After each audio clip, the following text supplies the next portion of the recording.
Hi hello నమస్తే welcome to cinema చిత్రాలు. ఈరోజు మనతోని writer cum actor Ramesh Gopi గారు ఉన్నారు.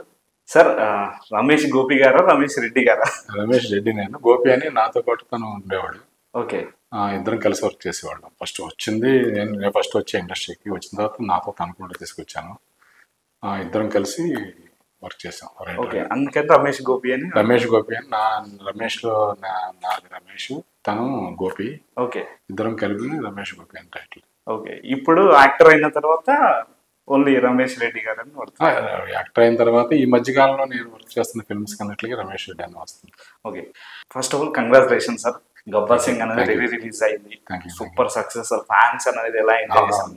అది మీరు వెళ్ళారు సార్ థియేటర్కి? థియేటర్కి వెళ్ళి విపరీతంగా ఎంజాయ్ చేస్తున్నారు అందరూ. మళ్ళీ అంటే కొత్తగా ఇప్పుడు సినిమా రిలీజ్ అయిన ఇదిలాగా అందరూ ఎంజాయ్ చేస్తున్నారు. పవన్ కళ్యాణ్ గారి సినిమా ఎప్పుడు వచ్చినా ఆ థియేటర్లో ఆడావిడంతా ఉంటుంది. నేను ఐ థింక్ నేను 10th క్లాస్ ఉన్నప్పుడు ఆ సినిమా రిలీజ్. 10th క్లాస్ నేను 10th క్లాస్ ఉన్నప్పుడు సినిమా రిలీజ్. ఇప్పుడు ఇంటర్వ్యూ మీతో చేస్తున్నా. నాకు చాలా ప్రౌడ్. అసలు ఆ సినిమాకి ఆ ట్రాక్స్ అనేది కామెడీ ట్రాక్స్ అనేది రాశారు కదా సార్. అసలు ఆ ఐడియాస్ ఎలా వచ్చినాయి? Comedy track Gabbar Singh comedy track అని కాదు, ఒక కామెడీ ట్రాక్ అనే కాదు. యాక్చువల్ గా అది దబాంగ్ అనే ఒక హిందీ సినిమా, సల్మాన్ ఖాన్ చూసే ఉంటారు అందరూ. అది రైట్స్ కొన్నారు. అది కళ్యాణ్ గారు రైట్స్ తీసుకున్నారు. రైట్స్ తీసుకున్న చేద్దాం ఉద్దేశంతో అప్పటికే మిరపకాయ హరీష్ శంకర్ గారితో నేను మిరపకాయ వర్క్ చేశాను. మిరపకాయ అయిన తర్వాత హరీష్ శంకర్ గారిని వాళ్ళు డైరెక్టర్ గా చేసుకున్నారు. అప్పుడు యాక్చువల్గా మేము మిరపకాయ వర్క్ చేశాను కదా, దాని నుంచి నేను గబ్బర్ సింగ్ కూడా నన్ను హరీష్ శంకర్ గారు పిలిచారు వర్క్ చేయమని. సినిమా చూసిన తర్వాత దబాంగ్ చూసాం. కళ్యాణ్ గారు చేద్దాం అంటున్నారు, అసలు చూద్దామంటే చూసిన తర్వాత ఆల్రెడీ మేము దాన్ని పెద్దబాబు చేస్తున్నాం. సేమ్ కథ, సేమ్ అదే కథ. పెద్దబాబు అని జవబాబు గారు, సుహాసిని గారు, అజయ్ వీళ్ళంతా ఉన్నారు, మన నాగినేడి గారు వీళ్ళంతా. అదే సినిమా యాజ్ ఇట్ ఈజ్ కదా. అప్పుడు హరీష్తో నేను ఇది పెద్దబాబు కదా, యాజ్ ఇట్ ఈజ్ ఉంది కదా అంటే దీనికి ఇంకా అంటే పవన్ కళ్యాణ్ గారి ఎనర్జీలు, ఆయనకు సంబంధించిన యాక్చువల్గా ఏంటంటే కళ్యాణ్ గారికి hard core fan Harish Shankar. తను ఆయన ఒక రకంగా చూస్తున్నాడు అప్పుడు యాక్చువల్గా. అందుకని తను ఈ కథని ఆ దబాంగ్ దీన్ని మార్పులు చేర్పులతో కళ్యాణ్ గారి బాడీ లాంగ్వేజ్కి, కళ్యాణ్ గారికి అప్పటికప్పుడు తనకి ఉన్న ఆడియన్స్కి ఉన్న, ఆయన ఫ్యాన్స్కి ఉన్న ఏం కావాలి ఫ్యాన్స్కి అనే విధంగా మొత్తం హరీష్ శంకర్ గారితో కూర్చొని మొత్తం మార్పులు జరుపులు చేసాం. అంటే జస్ట్ ఒక లైన్ తీసుకుని మిగతా అంతా అడాప్టేషన్ చేసి దవానికి దీనికి సంబంధం ఉండదు. రైట్స్ ఎందుకు తీసుకున్నారంట అంటే తీవ్రంగా కూడా అన్నారట కదా సార్, ఎందుకు రైట్స్ తీసుకున్నారు? డైరెక్ట్ గా అప్పుడు సినిమా చూసిన తర్వాత డైరెక్ట్ హరీష్ శంకర్ గారితో అదే చెప్పారు. యాక్చువల్గా మీరు రైట్స్ తీసుకోవాల్సిన అవసరం లేదు, మీరు చేస్తే. కానీ అందులో ఎంటర్టైన్మెంట్ అనేది పవన్ కళ్యాణ్ గారి అంతకుముందు కొంచెం పంజా సినిమాది చాలా సీరియస్ కొన్ని సినిమాలు సీరియస్ చేసింది. అవును, కానీ ఈ సినిమాకి వచ్చాక త్రూ అవుట్ ఎంటర్టైన్మెంట్ గానీ అండ్ సాంబార్ రాస్కోర్ అనే క్యారెక్టర్ అలీ గారు, అదే మీకు చెప్పాను కదా, హరీష్ శంకర్ గారు హార్డ్ కోర్ ఫ్యాన్ కదా. ఎప్పటి నుంచో తొలిపురం ముందు నుంచి అప్పటి నుంచి బాగా ఎక్కువ ఇష్టం ఆయన అంటే. అందుకని ఫ్యాన్స్, కళ్యాణ్ గారి ఫ్యాన్స్ కళ్యాణ్ గారి నుంచి ఏం కోరుకుంటున్నారో అతనికి బాగా తెలుసు. అందుకని ఆ విధంగా మార్పులు చేసుకుంటూ వెళ్దామండి అని చెప్పేసి ఆ విధంగానే తను ఆ మార్పులు చేర్పులు అన్ని వరుసగా వన్ బై వన్ అనుకుంటా, నేర్కొన్నాను తనుకున్నాను అలా అలా దాన్ని డెవలప్ చేసుకుంటూ వచ్చాను. కానీ ఓవరాల్ గా మాత్రం ఫ్యాన్స్ అయితే లిటరల్ థియేటర్ లో నేను అప్పుడు చూస్తుంటే అసలు ఇంత ఎంజాయ్ చేసినాము చిన్న పిల్లలు అప్పుడు. అసలు హిలీరియస్ అసలు అది మాత్రం నేను ఎక్స్పెక్ట్ చేయాలి, అంత పెద్ద యూజ్ అప్లాజ్ అంత ఎక్స్పెక్ట్ చేయదు. కానీ చాలా మంచి సినిమా అవుద్దనే ఇదిలో ఉన్నాము. కానీ దాని ఆడియన్స్ దానికి మేము అనుకున్న దానికి 100 times దాన్ని ఇచ్చారు.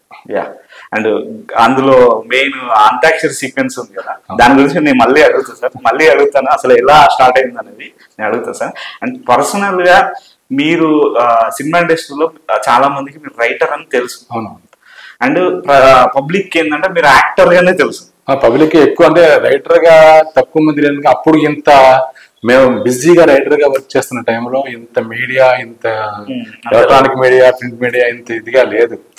అంటే ఇప్పుడు ఒక సినిమాకి రైటర్ గా రాసిన సక్సెస్ ఇస్తే విపరీతమైన పబ్లిసిటీ వచ్చేస్తుంది. అప్పుడు మేము ఎన్నో బ్లాక్ బస్టర్లు రాసాం. చాలా పెద్ద పెద్ద బ్లాక్ బస్టర్లు రాసాం. అవన్నీ కానీ ఎవరికి అది అప్పుడు రీచ్ అవడానికి ఏంటంటే సితారా, జోచితరా ఇవి ఉండే వాటిలో వస్తేనే పేపర్లో ఏదన్నా వస్తే తప్ప వెళ్ళే కాదు. ఇప్పుడు ఏంటి సినిమా రిలీజ్ అయిందంటే మొత్తం అన్ని ప్లాట్ఫామ్స్కి వెళ్ళిపోతుంది. అవును సార్. అసలు మీరు రైటర్ గా స్టార్ట్ అవ్వడానికి మెయిన్ రీజన్ ఏంటి? అసలు ఎక్కడ మీ ప్రయాణం స్టార్ట్ అయింది? మీ ప్రాపర్ ఎక్కడ ఏంటి? మా ఆడియన్స్ ప్రాపర్ వచ్చి మాది వెస్ట్ గోదావరి. వెస్ట్ గోదావరి అత్తిలి దగ్గర మల్లిపూడి అనే గ్రామం. ఓకే. అక్కడ నుంచి మేము తణుకు షిఫ్ట్ అయ్యాం. పక్కన 7 కిలోమీటర్స్ లో ఒక టౌన్. ఆ తణుకులోనే ఎడ్యుకేషన్ అంతా అయిపోయింది. అంటే డిగ్రీ వరకు? డిగ్రీ కాదు, డిగ్రీ భీమవరం చేశాను. Okay. Degree Bhimavaram DNR college వచ్చింది. ఓకే. అంటే తణుక్కి పక్కనే మొత్తం ఎడ్యుకేషన్ అంతా అక్కడే. ఇంకా అక్కడ ఉన్నప్పుడే ఈ కల్చరల్ యాక్టివిటీస్ వాటిలో పాల్గొనటం. నేను కాలేజీలో ఉన్న స్కూల్స్ నుంచే ఉంది అది నాకు. అందులో మా బ్రాటప్ వచ్చి నాది ఫిల్మ్ ఇండస్ట్రీ బ్రాటప్. ఎందుకంటే మా గ్రాండ్ ఫాదర్ ఒక ఆయన ఉండేవారు, మా నాన్నమ్మ గారి బావగారు విజయారెడ్డి గారు అని, చాలా పెద్ద డైరెక్టర్ ఆయన. హిందీలో కూడా చాలా పెద్ద సినిమాలు తీసుకున్నాడు ఆయన. కన్నడలో కూడా ఒక రకంగా ఇక్కడ మన దాసరి గారి మన రాఘవేంద్రరావు గారు ఎలాగో అలా కన్నడలో ఒకప్పుడు రాజ్ కుమార్ గారితో బ్లాక్ బస్టర్లు తీసిన డైరెక్టర్ ఆయన. తెలుగులో కూడా ఆయన కృష్ణ గారితో జయప్రదతో ఏకలవ్య అనే ఫిల్మ్ తీశారు. ఆయన దగ్గరికి వచ్చేవాడిని మెడ్రాస్. నేను హాలిడేస్ ఉన్నప్పుడల్లా ఆయన దగ్గర మెడ్రాస్ వచ్చేసేవాడిని. అక్కడ నుంచి వెనక నుంచి మెడ్రాస్కి వెళ్ళిపోయేవాడిని హాలిడేస్ లో, సమ్మర్ లో. ఆయనతో అప్పుడు ఆ ఫిల్మ్స్ ఏముంటే ఆ ఫిల్మ్ తో ఆయనతో ట్రావెల్ అవుతుండేవాడిని. అలాగే నాకు ఆ సినిమా ఇది ఉంది చిన్నప్పటి నుంచి, ఆ ఫ్యామిలీలోనే చిన్న ఇది ఉంది. నేను వచ్చిన తర్వాత నాతో పాటు తన కార్టూనిస్ట్ గోపి, ఆ గోపిని అతను నాకన్నా సీనియర్, తను ఒక 1 year సీనియర్. కానీ తణుకులో ఇద్దరం బాగా క్లోజ్ ఫ్రెండ్స్. అందుకని తనకు కూడా చిన్న కామెడీ, చిన్న ఎంటర్టైన్మెంట్ అది టచ్ ఉంది. తను నాతో వస్తానంటే నేను తను కూడా తీసుకొచ్చాను. నాతో ఇద్దరం కలిసి ట్రావెల్ అయ్యాం. డైరెక్టర్ మీకు ఏమవుతారు సార్? ఫ్రెండ్ ఎవరు? ఆయన మా తాతయ్య గారు. మీ తాతయ్య గారు. మీరు ఇట్లా రైటర్ అయితే వచ్చారా, డైరెక్టర్ ఆర్టిస్ట్ ఏమో? అలానే కాదు, సినిమా అంటే చిన్నప్పటి నుంచి పిచ్చుంది నాకు. సినిమా చూడడం, కథనే ఫ్రెండ్స్ అందరితో డిస్కస్ చేయడం, ఇలా చేస్తూ ఉండేవాడిని. చదువు కన్నా ఎక్కువ సినిమాల మీద పిచ్చి ఎక్కువ ఉండేది నాకు. ఆ చిన్నప్పటి నుంచి అది ఉంటాం. ఏదన్నా ఉంటే ఈ సీన్ అయితే మనం ఎలా రాస్తాం, అసలు మనం ఎలా చేస్తాం అనేది డిస్కస్ చేసుకోవడం, ఇలాంటివన్నీ ఉండే. కాలేజీలో కూడా ఫ్రెండ్స్ తో కూడా ఆ యాక్టివిటీ బాగా ఎక్కువ ఉండేది. ఆయన ఏమన్నారు సార్ మీరు? నేను ఆయన దగ్గర అసిస్టెంట్ డైరెక్టర్ గా చేసిన తర్వాత సిక్ అయిపోయాడు. ఒక ఫస్ట్ సినిమా అవగానే సిక్ అయ్యి, ఎందుకంటే ఇంటి వాతావరణం దానికి ఒకసారి తేడా రాగానే సిక్ అయిన తర్వాత మళ్ళీ ఎడ్యుకేషన్ కంప్లీట్ చేసి మళ్ళీ 88 లో మళ్ళీ ఎంటర్ అయ్యాను. ఓకే. 1988 లో మళ్ళీ ఎంటర్ అయ్యి నర్సారెడ్డి గారు, సిఎల్ నర్సారెడ్డి గారు, ఆయనతో పరిచయం ఉండటం వల్ల ఆయన సినిమాకి వర్క్ చేశాను. ఓకే. అక్కడే భీమవరం శ్రీనివాసరావు గారు వాళ్ళందరూ పరిచయం, డైరెక్టర్ భీమవరం శ్రీనివాసరావు గారు. అలాగే మళ్ళీ రీ ఎంట్రీ 88. ఫస్ట్ ఎంట్రీ అయితే 82 లోనే వచ్చాను. తర్వాత ఈ రీ ఎంట్రీ 88 లో. ఫస్ట్ సినిమా ఎక్కడ వర్క్ చేశారు? ఎవరు డైరెక్టర్ దగ్గర వర్క్ చేశారు? ముత్యాసుబ్బయ్య గారు. అసలు ఛాన్స్ ఎలా వచ్చింది సార్? ఛాన్స్ అంటే యాక్చువల్ భీమనారాయణ గారితో నాకు పరిచయం ఏర్పడింది కదా నర్సారెడ్డి గారి సినిమాకి. అప్పుడు భీమనారాయణ గారితో ఎక్కువ ట్రావెల్ అవుతుంది. ఇద్దరు ఫ్రెండ్స్ గా ఉండేవాళ్ళు. ఆయన అప్పటికే సీనియర్, ఆయన అప్పటికే కోఆర్డినేటర్ గా వర్క్ చేస్తున్నారు. ఆయన గోపాల్ గారి దగ్గర, మన సుబ్బయ్య గారి దగ్గర, ఇద్దరి దగ్గర ఆయన సీనియర్ ఇదిగా వర్క్ చేస్తున్నారు, అసోసియేట్ గా. ఆయనతో ఉన్న ఫ్రెండ్షిప్ కి ఆయన ఏం చేస్తాడు, మీలో నన్ను గోపిని చూసి మీలో మంచి రైటింగ్ ఇది ఉంది, ఆ టాలెంట్ ఉంది, దీన్ని సరదాగా ఒక ట్రాక్ రాయొచ్చు కదా సరదాగా అన్నారు.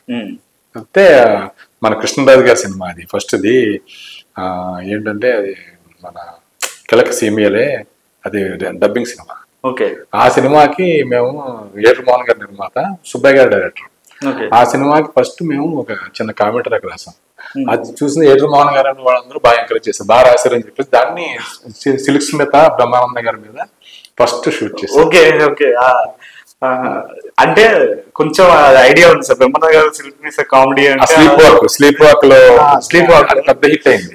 ఏంటంటే కొంచెం ఇండస్ట్రీలో అందరికి ఇది రాసింది ఎవరు అంటే రమేష్ గోపి అని కొత్తగా వచ్చారు, భీమవరం శ్రీనివాసరావు గారు ఏటర్ మోహన్ గారి కంపెనీలో ఉన్నారు. ఇంకా అక్కడ నుంచి మాకు అవకాశాలు రావడం స్టార్ట్ అయింది. అంటే డైలాగ్ రైటర్ అండ్ కామెడీ అంటే అదొకటే ట్రాక్ రాసింది. తర్వాత కంటిన్యూగా ఫుల్ డైలాగ్ వర్షన్ రాసేవాళ్ళు. రాగానే ఎవరు మా డైలాగ్ రాయడానికి సోలోగా ఎవరు ఇప్పట్లో లేదు, అప్పుడు చాలా కష్టంగా ఉండేది. మేము వచ్చింది ఎప్పుడు 88, 89 ఆ టైంలో. అప్పుడు చాలా కష్టంగా ఉండేది. ఒక రైటర్ ని ఇండస్ట్రీలోకి వచ్చి నిలదొక్కుకోవడం అంటే చాలా కష్టంగా ఉండేది. ఆ టైంలో మాకు ఫుల్ బ్రిడ్జ్డ్ గానే మేము డైలాగ్ వెర్షన్ రాశాను. భీమనా శ్రీనివాసరావు గారు శుభమస్తు ఫస్ట్ ఫిల్మ్ ఇచ్చారు, ఆయన అవకాశం ఇచ్చారు ఎడిటర్ మోహన్ గారు, దానికి ఫుల్ వెర్షన్ రాశాను. తోటపల్లి మధు గారు డైలాగ్ రైటర్ గా ఉన్నా ఫుల్ వెర్షన్ మేము కూడా ఒక వెర్షన్ రాశాం. అలాగే అప్పటి నుంచే ఫుల్ వెర్షన్ రాయడం. సినిమా మేము కథకి కూర్చుంటే కథను ఫుల్ డెవలప్మెంట్ నుంచి ఉండేవాళ్ళం. నేను డైరెక్టర్ తో పాటు ట్రావెల్ అయ్యేవాడు. అది మాకు బాగా హెల్ప్ అయింది, డైలాగ్ రాయడానికి బాగా హెల్ప్ అయ్యింది. దాని తర్వాత ఫస్ట్ సినిమా సినిమా పేరు ఏదన్నారు సార్? ఫుల్ పిక్చర్ రాసింది జై బజరంగ బలి. జై బజరంగ బలి. దానికి కథ పోసాని కృష్ణమురళి గారు, డైలాగ్స్ ఓకే. అంటే రాజప్రసాద్ గారు, ఇంద్రజ, అది ఫస్ట్ ఫుల్ ఫ్లెడ్జ్డ్ గా. సదాగా ఆయన రైటర్ కమ్ డైలాగ్ లో రాసేవారు కదా పోసాని గారు. మీరు డైలాగ్ రాసిన ఆయనతో అసోసియేషన్ తో, అంటే అంత ముందు నుంచి ఆయనతో కొంచెం అసోసియేషన్ ఉంది. ఆయన ఏం చేశారంటే ఆయన దగ్గర చాలా మంది అసిస్టెంట్స్ ఉండేవారు, అప్పటికి గోస్ట్ రైటర్స్ చాలా మంది ఉండేవారు. ఉన్నా సరే అప్పుడు మాకున్న దీన్ని ఆయన కనిపెట్టి మీరు దీనికి సోలోగా మాట్లాడండి అని మాకు ఫస్ట్. అప్పట్లో ఒక రైటర్ ఇంకొక రైటర్ని అవకాశం ఇచ్చి తీసుకురావడం అనేది చాలా కష్టంగా ఉండేది. ఇప్పుడు కూడా లేదు సార్. ఇప్పుడు కొంచెం బెటర్, పర్వాలేదు. ఒక రైటర్ ఒక రైటర్ రికమెండ్ చేస్తారు, అప్పుడు అసలు లేదు. అలాంటి టైంలో పోసాని గారు ఆయన కథిస్తూ చాలా బిజీ ఉన్నాడు. ఆయన అప్పటికి 4-5 సినిమాలు చేస్తా ఉన్నాడు. కథిచ్చి మీరు మాటలు రాయండి దీనికి అని అప్పుడు ఫస్ట్ మమ్మల్ని సోలోగా కార్డు ఇచ్చింది ఆయన. ఓకే సార్, రైటర్ ఇలా స్టెప్ ఇన్ అయ్యారు. దీనికన్నా ముందు అందరికి స్ట్రగుల్ ఉంటాయి. అవునవును, రాగానే అందరు ఎవరో పేపర్ పెన్ ఇచ్చి రాయు అన్నారు. అట్లా ఏదన్నా ఒక స్ట్రగుల్ గురించి చెప్పండి, ఇన్సిడెంట్ గురించి. చాలా ఉన్నాయి. అంటే స్ట్రగుల్ అంటే ఎలాగంటే భోజనాలు లేకుండా లేకపోతే ఇలాగ ఉన్నాం, అది కాదు, అది మరీ ఆర్టిఫిషియల్ గా ఉంటది, అది కాదు. కానీ అలాగే ఎప్పుడు లేదు. కానీ స్ట్రగుల్ అంటే వర్క్ కోసం తిరిగే స్ట్రగుల్ బాగా తిరిగేవాళ్ళం. అంటే మేము ఎస్టాబ్లిష్ చేసుకోవడం కోసం చాలా కష్టపడేవాళ్ళం. యాక్చువల్గా ఎక్కడి నుంచి ఎక్కడ త్యానంపేటలో ఉండేవాళ్ళం మెడ్రాస్లో. త్యానంపేట నుంచి రోజు రవిరాజ మినిస్టర్ గారి దగ్గరికి వెళ్ళాలన్నా ఏ డైరెక్టర్ గారి దగ్గర అంత దూరం కదా, చాలా దూరం కదా. బస్సులు పట్టుకుని వెళ్ళడం, ఆయన కలవడం, ఇప్పుడంతా అవకాశం ఇవ్వమని అడగడం, అలాగా తిరగడానికి ఎక్కువ స్ట్రగుల్ అయ్యేవాళ్ళం. అక్కడ మెడ్రాస్లో ఉండి, అంటే స్ట్రగుల్ అంటే తినడానికి పెద్ద ప్రాబ్లం ఏమి ఉండేది కాదు, ఎందుకంటే చిన్న సినిమా బ్రాటప్పే కాబట్టి. ఏదన్నా ప్రాబ్లం ఉండి మా తాతయ్య గారి ఇంటికి వెళ్ళడం, ఏదన్నా చిన్న హెల్ప్ చేయమని అడగడం, ఇలా ఉండేది. పెద్ద ప్రాబ్లం ఉండేది. గోపికి కూడా వాళ్ళ ఫ్రెండ్స్ 2-3 ఉంటాం వాళ్ళ మెడ్రాస్లో. చెన్నైలో వాళ్ళు కూడా చిన్న హౌస్ పరంగా వాళ్ళు ఉన్న దాంట్లోనే మాకు కూడా ఒక చిన్న పోర్షన్ ఇచ్చి అలాగా హెల్ప్ చేశారు. కానీ సినిమా అవకాశాల కోసం చాలా స్ట్రగుల్ అయ్యాం. యూవి గారి దగ్గర అయితే 1 year తిరిగా. 1 year రవిరాజ గారి దగ్గర తిరిగా 6 months వరకు. అలా తిరిగి పట్టుకుంటే కానీ అవకాశాలు దొరికాయి కదా అప్పుడు.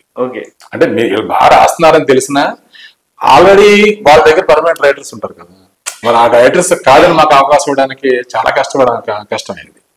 ఆ రకంగా స్ట్రగుల్స్ ఫేస్ చేస్తాం కొన్ని. కానీ ఇంకోటి ఏంటంటే ఇండస్ట్రీలో ఒకటి ఉంటుంది గోస్ట్ రైటర్. అట్లా ఎన్ని సినిమాలకు రాశారు? గోస్ట్ చాలా రాశారు. అంటే ఇప్పుడు ఒక సినిమా అనగానే నాకు సోలోగా రైటర్ గా నా పేరు ఏంటి అని అడుగుతున్నారు రైటర్స్. అప్పుడు అసలు రెమ్యునరేషన్ గురించి ఆలోచించలేదు, మేము పేరు కోసం ఆలోచించకుండా వర్క్ చేయాలి. మనం ప్రూవ్ చేసుకుంటే ఆటోమేటిక్ గా మనకే సోలోగా రైటర్ గా మనకి అవకాశం వస్తుంది. మనం ఆశించిన రెమ్యునరేషన్ మనకు వాళ్ళు అడగకుండానే వాళ్ళు ఇస్తారు. ఏంటంటే మనం ప్రూవ్ అవ్వాలి ఫస్ట్. వీళ్ళు బాగా రాస్తారా, వీళ్ళు బాగా వర్క్ చేస్తారా అంటే ఆటోమేటిక్ గా అదే మనకి మనీ తీసుకొస్తుంది, అదే పేరు తీసుకొస్తానే ఉద్దేశంతో ఉండేవాడు తప్ప అంతే తప్ప దీని అవకాశంగా ఉపయోగించుకుని టోటల్ గా ఇచ్చేసుకోవాలి మనం అనేది ఎప్పుడు ఆ దృక్పథం లేదు. అంటే అది కొంచెం వెనకబడ్డానికి కూడా కారణమైంది. అది మేము కొంచెం రైటర్స్ గా అప్పుడున్న బ్రదర్స్ బాగా బిజీగా ఉండేవారు. అప్పుడు పోసాని గారు బాగా ఫుల్ బిజీగా ఉండేవారు. ఆ టైంలో మరుజూర్ రాజు గారు ఫుల్ బిజీగా ఉండేవారు రైటర్స్ గా. అలాంటి టైంలో కూడా మేము ఏ రోజు కూడా ఖాళీ లేకుండా సంవత్సరానికి 4-5 సినిమాలు వర్క్ చేస్తుండేవాళ్ళు ఫుల్ బిజీగా. అది కథా మాటలు వర్క్ చేసేవాళ్ళు, అంటే ఫుల్ ట్రీట్మెంట్ చేసేవాళ్ళు, డైలాగ్ రాసేవాళ్ళు. ఎవరు మాకు ఫుల్ ప్రిజ్డ్ గా ఒక ట్రీట్మెంట్ ఫైల్ ఇచ్చి దీన్ని లెఫ్ట్ అండ్ రైట్ చేసుకున్నామని ఎవరే లేదండి. అది మాకు ఈ రోజు మేము అనుకున్న అప్పట్లో చాలా కష్టపడ్డాం. కానీ ఆ కష్టమే ఇప్పుడు మాకు ఈ రోజు కూడా నేను ఇంకెప్పుడు జనరేషన్ తో ఇంకా రైటర్ గా వర్క్ చేస్తున్నానంటే బికాస్ ఆఫ్ కారణం అదేనండి. ఎందుకంటే ఒక చిన్న పాయింట్ నుంచి కథను తయారు చేయడం, డైరెక్టర్ తో కూర్చొని ట్రావెల్ అవడం వల్లే మాకు ట్రీట్మెంట్ చేయడానికి వీటికి కూడా బాగా హెల్ప్ అయింది. ఇప్పుడు గోస్ట్ రైటర్స్ అంటారు, మీరు గోస్ట్ రైటర్స్ అంటున్నారు కదా, గోస్ట్ రైటర్స్ ఇప్పుడు ఉన్నారు. గోస్ట్ రైటర్స్ ఇండస్ట్రీ పుట్టినప్పటి నుంచి ఉన్నారు. అప్పుడు అంత వెలుగులో వచ్చింది కానీ ఇప్పుడు ఒక డైరెక్టర్స్ దగ్గర చాలా మంది గోస్ట్ రైటర్స్ ఉంటారు. పేరు లేకుండా వాళ్ళు మంచిగా చాలా బాగా వాళ్ళ టాలెంట్ తో చాలా మంచి వెర్షన్స్ రాసి లేకపోతే మంచి సీన్స్ చెప్పిన చాలా మంది గోస్ట్ రైటర్స్ తెర వెనకే చాలా మంది ఉన్నారు. వాళ్ళకి అవకాశం వచ్చినప్పుడు వాళ్ళు బయటకు వస్తారు. అట్లా నా పేరు ఈ సినిమాలో పడితే బాగుండని ఏదైనా సినిమా కనుక్కున్నారా? పేరు ఎప్పుడైనా పర్లేదు అంటే బాధపడే సిచ్యువేషన్ ఏదైనా ఉందా? బాధపడే సిచ్యువేషన్ చాలా సినిమాలు ఉన్నాయండి. అంటే ఆటోమేటిక్ గా వస్తుంది కదండి బాధ. అంటే ఎందుకంటే మీరు రాసింది వేరే వాడి పేరు మీద వెళ్ళిపోతున్నప్పుడు చాలా బాధ ఉంటుంది. అది నా అప్పటికే కాదు కదా, ఇండస్ట్రీలో అందరం ఫేస్ ఉంటారు. కోసన్న గారు ఫేస్ చేస్తున్నారు, అలాగా టాప్ మోస్ట్ రైటర్స్ మరుదురాజు గారు ఫేస్ చేస్తుంటారు. మరుదురాజు గారు చాలా సినిమాలు గోస్ట్ గా రాస్తున్నాడు, ఆయన అద్భుతమైన డైలాగ్ రైటర్. ఆయన డైలాగ్ కూడా వేరే వాడి పేరు వెళ్ళిపోతున్నాడు, ఆయన ఫీల్ అయి ఉంటారు. అలా అందరూ ఫేస్ చేసిందేనండి. అట్లా బాధపడ్డ సిచ్యువేషన్ ఏదన్నా? బాధపడే సిచ్యువేషన్ చాలా సినిమాలు ఉన్నాయండి. ఇప్పుడు మేము శుభాకాంక్షలు సినిమాకి ప్రత్యేకంగా శుభాకాంక్షలు ఎందుకు చెప్తానంటే, శుభాకాంక్షలు సినిమాకి ఫస్ట్ నుంచి బెటర్మెంట్స్ నేను, భీమనా శ్రీనివాస గారితో నేను, గోపి ఫస్ట్ నుంచి ఉన్నాం ఉండి, దానికి ఫస్ట్ నుంచి బెటర్మెంట్స్ చేసి ఆఖరికి టైటిల్ కూడా మన గోపి ఆ రోజున అన్నదే. అంటే మేము ముగ్గురు ఫ్రెండ్స్ లాగా ఉండేవాళ్ళం. గోపి చెప్పింది శుభాకాంక్షలు అని. ఎందుకంటే సరిగ్గా సంవత్సరం స్టార్ట్ అయిన కొత్తలో వస్తుంది అది, ఎప్పుడు జనవరి ఫిబ్రవరి మాసాల్లో వస్తుంది కదా, అందరూ శుభాకాంక్షలు చెప్పుకుంటూ ఉంటాం. ఎందుకంటే న్యూ ఇయర్ కానీ సంక్రాంతి కానీ నెక్స్ట్ ఉగాది వరకు అందరూ శుభాకాంక్షలు చెప్పుకుంటారు కదా, అందరి నోట్లోనే ఉంటుందని చెప్పేసి అప్పుడు శుభాకాంక్షలు. అలాంటి అంత పనిచేసిన సినిమాకి అంటే వేరే రైటర్కి పేరు వస్తుంది అంటే ఆటోమేటిక్గా అప్పుడు మనకు పేరు ఇచ్చారు. డైరెక్టర్లకు కూడా ఎలా ఉంటుంది, ప్రొడ్యూసర్లు కూడా ఎలా ఆలోచిస్తారు, వీళ్ళు కొత్త వాళ్ళు ఆల్రెడీ మార్కెట్ రైటర్కి పేరేస్తే పేరుంటే కొంచెం బిజినెస్ సైడ్ అన్ని సైడ్లు బాగుంటుందని ఆలోచిస్తారు కదండి. వాళ్ళు తప్పులేదు, వాడు బిజినెస్ సైడ్. వాళ్ళు డైరెక్టర్ గారికి ఎలా ఉంటుంది, డైరెక్టర్ గారికి అంతకు ముందున్న సాంగత్యం, వాళ్ళకి ముందున్న రైటర్స్ తో ఉన్న ఇది ఉంటుంది. మమ్మల్ని పైకి ఆయన వల్ల మేము భీమనా శ్రీనివాసరావు గారు లేకపోతే మేము ఎక్కడ ఉంటాం, అసలు ఆయన మమ్మల్ని తీసుకొచ్చింది ఆయనే. కానీ బాధ మాకు ఉండేది, కానీ ఏ రోజున దాన్ని మేము బ్రెయిన్కి తీసుకోవాలి. ఓకే, అంటే ఆ క్షణం బాధపడి మన పేరు ఉంటే బాగుండేది. ఉంది దాంట్లో రసన సాగరం అని పేరు ఉంటుంది మాకు, కానీ సోలోకి పేరు ఉండుంటే మనకు బాగుండేదే, ఈ సినిమాకి ఎక్కువ పాల్డ్ మనం కష్టపడ్డాం కదా అని ఆ బాధ ఉండింది. కానీ తర్వాత ఆయన మాకు కంటిన్యూగా సినిమాలు ఇవ్వడంతో ఆ బ్రెయిన్ తీసుకోవాలి. ఇప్పుడు ఈ రోజున ఆయన దగ్గర కంటిన్యూగా 5 సినిమాలు 6 సినిమాలు వచ్చేసాం. ఓకే, భీమనా గారితో. మీరు రైటర్ అయిన తర్వాత మీ పేరెంట్స్ మీ సక్సెస్ ఏమన్నా చూసారా? వాళ్ళు చూసారు. అయ్యో నేను మంచి బిజీగా ఉన్నప్పుడే మా ఫాదరు మా మదరు, అప్పుడు మదర్ ఉన్నారు, ఫాదర్ చనిపోయారు, కానీ ఫాదర్ మేము సక్సెస్ అవ్వడం చూసారు, అన్ని చూసారు. ఎలా ఫీల్ అయ్యారు సార్? ఆయనకి ఇండస్ట్రీకి వెళ్ళడం అంటే ఆయన ఇదే బాబాయ్ డైరెక్టర్. ఆయన ఫస్ట్ పడ్డ స్ట్రగుల్స్ అవన్నీ బాగా లేట్ గా డైరెక్టర్ అయ్యాడు విజయారెడ్డి గారు. ఎందుకురా నువ్వు శుభ్రం చదువుకుంటున్నావు, శుభ్రంగా ఏ జాబ్ అన్నా వస్తే హ్యాపీగా, ఏ పేరెంట్స్ ఇష్టపడరు కదండి. అంటే ఇక్కడ గ్యారంటీ లైఫ్ కాదు కదా ఇండస్ట్రీ. అవునవును, ఇప్పుడు లక్షల్లో ఒకటి సక్సెస్ అవుతాడు, కోట్లలో ఒక పెద్ద హీరో అవుతాడు. అది అందరికీ రాగానే వచ్చే అంత అంటే ఏ పరిశ్రమలో లేదు అది. సక్సెస్ అనేది అంత ఈజీగా వచ్చేది ఏ దేంట్లో లేదు. అవును సార్, అంతే, ఎక్కడైనా కష్టపడాల్సిందే. కొంతమందికి బాగా కష్టపడినోడు కూడా రాకపోవచ్చు. ఇక్కడ అది లేదు, అదృష్టం కూడా ఉండాలి.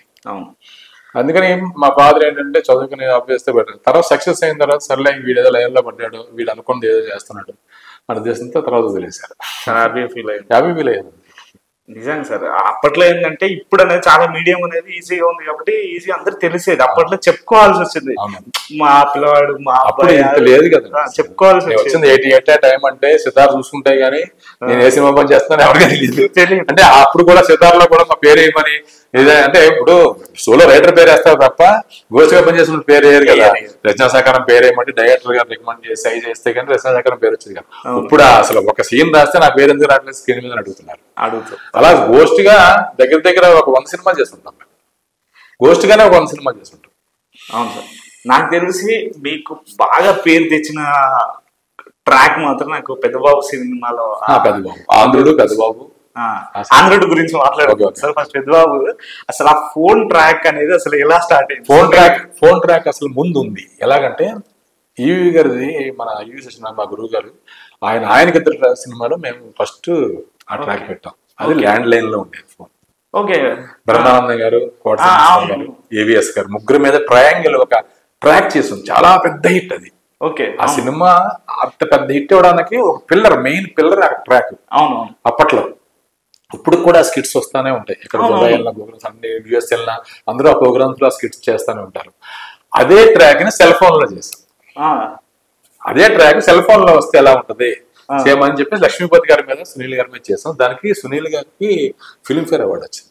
అవును సార్, దానికి మాకు విపరీతమైన పేరు వచ్చింది. ఆయనకి ఇద్దరికి ఎంత పేరు వచ్చిందో మాకు మాకు ఫస్ట్ ఆ సినిమా ఏటుమోహన్ గారి సినిమా అయిన తర్వాత మాకు నెక్స్ట్ బౌన్స్ అయింది, బాగా విపరీతంగా పేరు వచ్చింది ఆయనకిద్దరు ఇండస్ట్రీ మొత్తం అందరు డైరెక్టర్లకి వీళ్ళెవరు మంచి బాగా రాస్తున్నారు, చాలా బాగా రాశారు అని.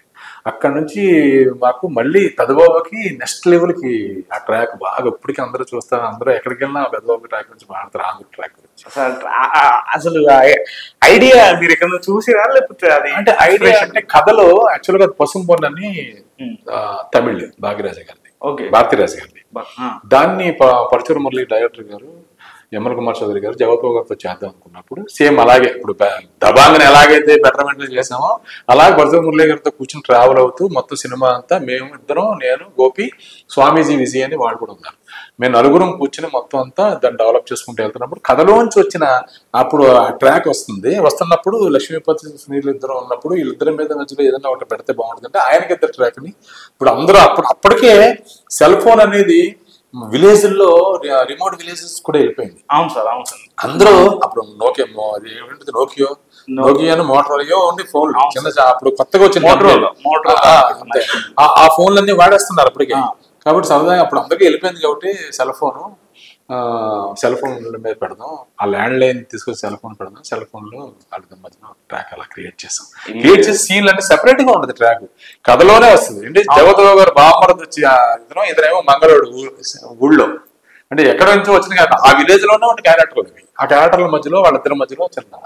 కానీ అసలు చాలా టిపికల్ సీన్ సార్, ఆయన ఇంకనే కూర్చొని మాట్లాడుతుంటాడు, ముందు మాట్లాడుతుంటాడు, కామెడీ లాజిక్ ఉండదు, అసలు లాజిక్ ఉండదు. కానీ రిలీజ్ చేస్తారు అసలు ఎంటర్టైన్మెంట్ అది అనిపించింది.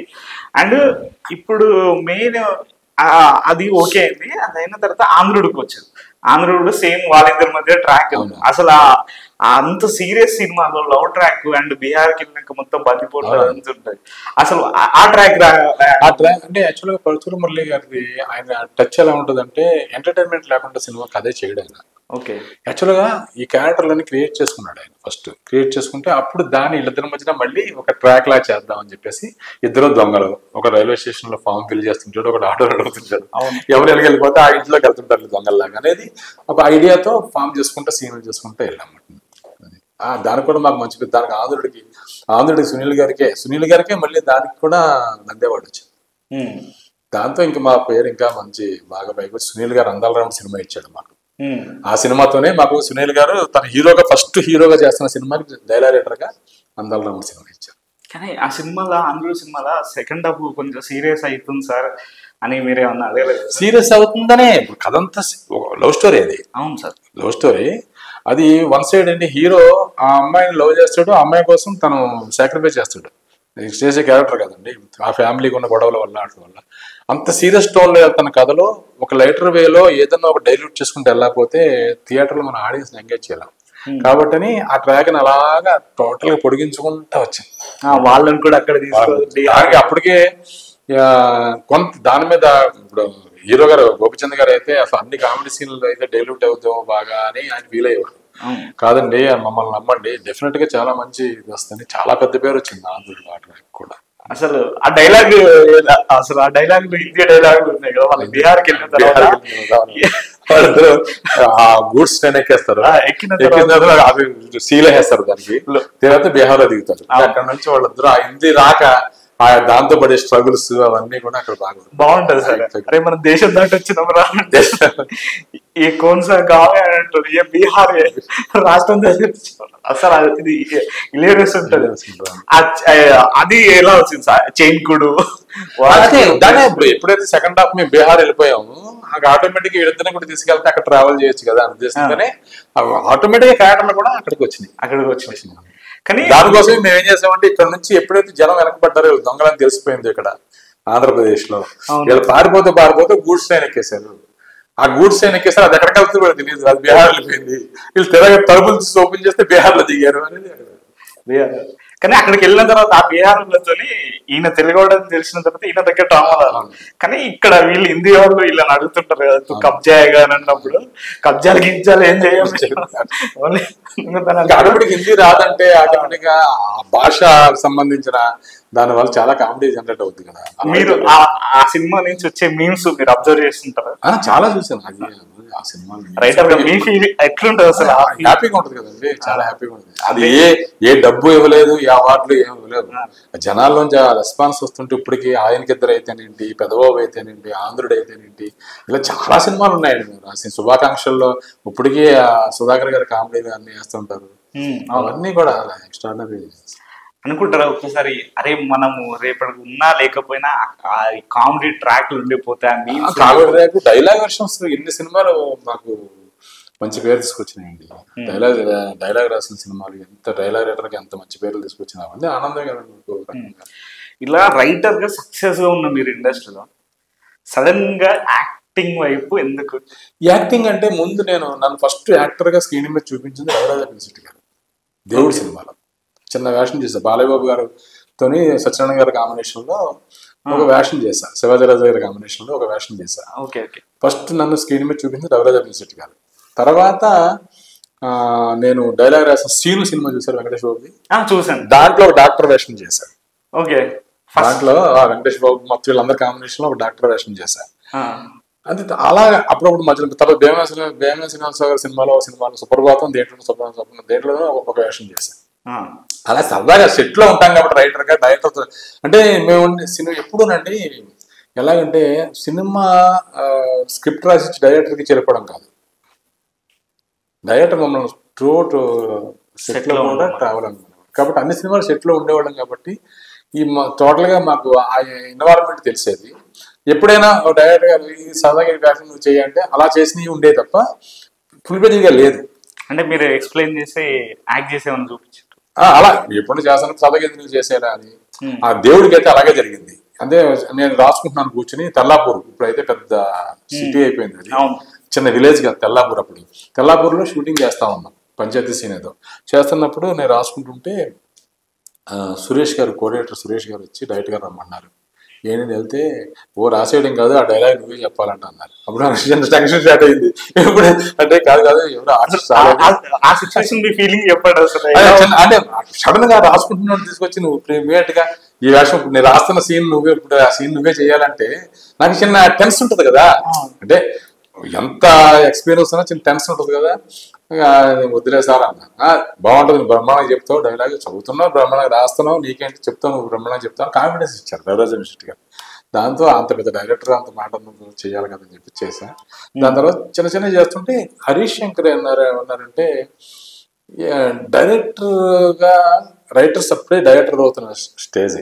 అవును, నేను డైరెక్టర్ గా నన్ను ఈవీ గారు అనేవారు, నువ్వు సెట్కి రావా, ఫస్ట్ నువ్వు డైరెక్షన్ డిపార్ట్మెంట్ లో ఉండేవారు. ఎందుకంటే కొంచెం వాయిస్ నేను కమాండింగ్ మాట్లాడడం అది చూసి నువ్వు డైరెక్షన్ డిపార్ట్మెంట్ లో రా, నువ్వు నా సినిమా డైరెక్షన్ చేయొచ్చు నువ్వు అనేవాడు. నాతో గోపి ఉన్నాడు కదండి. అవును, గోపిని నేను తీసుకొచ్చింది నేను. అంటే గోపి అంటే గోపి మోహన్ గారు కాదు, గోపి మోహన్ గారు కాదు. అది చాలా మందికి తెలియదు. తను ఎక్కువ కలగలుపుగా అందరితో తిరగకపోవడం వల్ల కొంచెం ప్రాబ్లం ఉండేది. అందుకని చాలా మంది గోపి అని కానీ గోపి మోహన్ గారు ఉంటారు.